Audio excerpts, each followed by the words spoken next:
যেমন মনে করেন আপনারা যদি মদিনায় যান, দেখবেন যে ওখানে একটা কেন্দ্রীয় কবরস্থান আছে।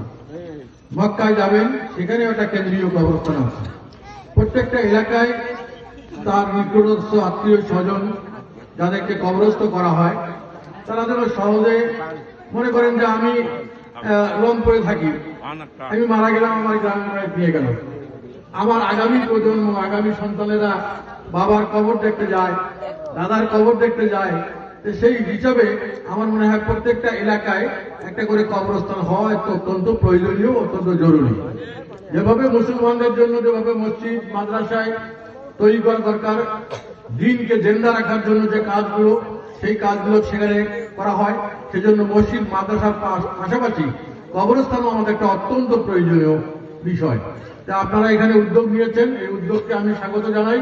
বিশেষ করে আজকে যুব সমাজকে আমি ধন্যবাদ জানাচ্ছি যে একটা তারা মহৎ উদ্যোগকে সামনে রেখে আজকের এই মাহফিল তারা আয়োজন করেছে।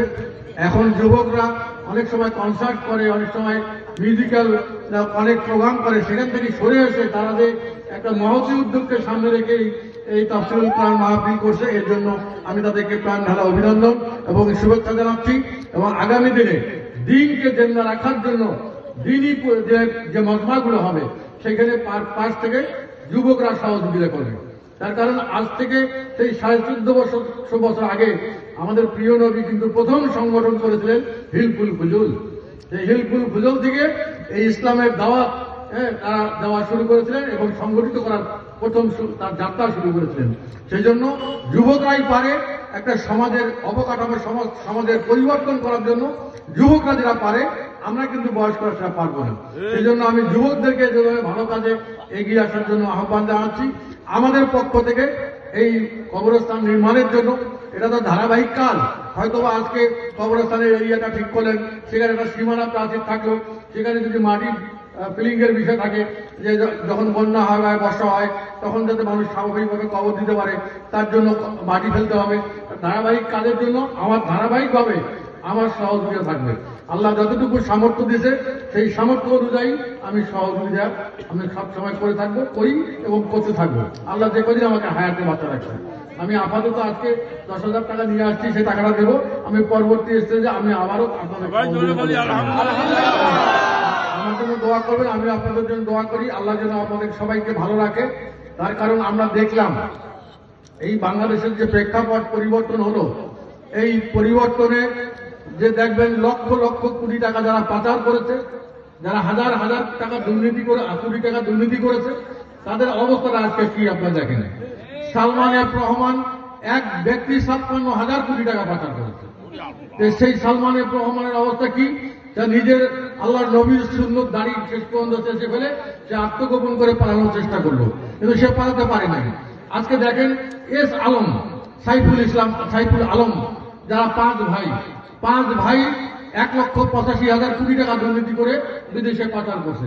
এবং সেই 5 ভাই, তার মা মারা গেল কয়েকদিন আগে, মা জানা যায় একটা ছেলেও উপস্থিত থাকতে পারলো না।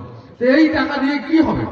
এই টাকা দিয়ে কিসের লোভে আপনারা তো এই দুর্নীতি বা অবাধ টাকার পাহাড় করতেছেন?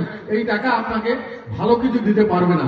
যদি আপনি মনে করেন আপনার দায়িত্বটা সঠিকভাবে পালন করতেন, তাহলে সম্মানের সঙ্গে আপনাদের পরিবারের কাছে আপনার মাথা উঁচু করে যে কদিন আল্লাহ হায়াতে বাঁচা রাখতে সেই কদিন থাকতে পারতেন। আজকে আপনার সন্তানরা দেখলো যে আমার বাপ একটা দুর্নীতিবাজ, আমার বাপ একটা টাকা পাচারকারী, এই পরিচয়ে আপনাকে শেষ জীবন চালাতে হবে। আজকে দেখেন বাংলাদেশে 12টা সিটি কর্পোরেশন, বাংলাদেশে 12টা সিটি কর্পোরেশন, শুধু গাজীপুর সিটি কর্পোরেশনের মেয়র হলো জাহাঙ্গীর সাহেবের মা, বয়স্ক মহিলা, উনি ছাড়া একটা মানুষ প্রকাশ্যে নেই, সবাই পালাই গেছে। কিন্তু আমি তো আপনাদের সন্তান, আপনাদের এই সিটি কর্পোরেশনে আছি। আমার বুকে সেই সাহস আছে যে আমি কোনো দুর্নীতির সঙ্গে সম্পৃক্ত না। আমার দায়িত্ব যতটুকু আছে, এই দায়িত্বটা সততার সাথে, নিষ্ঠার সাথে পালন করার চেষ্টা করেছি।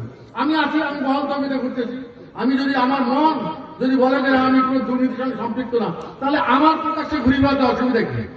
সেই জন্য আপনারা দোয়া করবেন, যে কদিন বাঁচি, কি দায়িত্বে থাকলাম কি থাকলাম না, আল্লাহ যেন অন্তত হালাল হারামটা বেঁচে থাকার তৌফিক দেয়। আপনাদের সবার মঙ্গল কামনা করে আপনারা আমাকে দাওয়াত করেছেন, এখন আমি মেয়র নাই, তারপরে আপনার দাওয়াত করে আমাকে সম্মানিত করলেন। এর জন্য আমি আয়োজকদেরকে আমার পক্ষ থেকে অনেক অনেক শুভেচ্ছা অভিনন্দন জানিয়ে সবাইকে আবারও সালাম জানিয়ে আমার বক্তব্য শেষ করছি। আসসালামু আলাইকুম ওয়া রাহমাতুল্লাহ।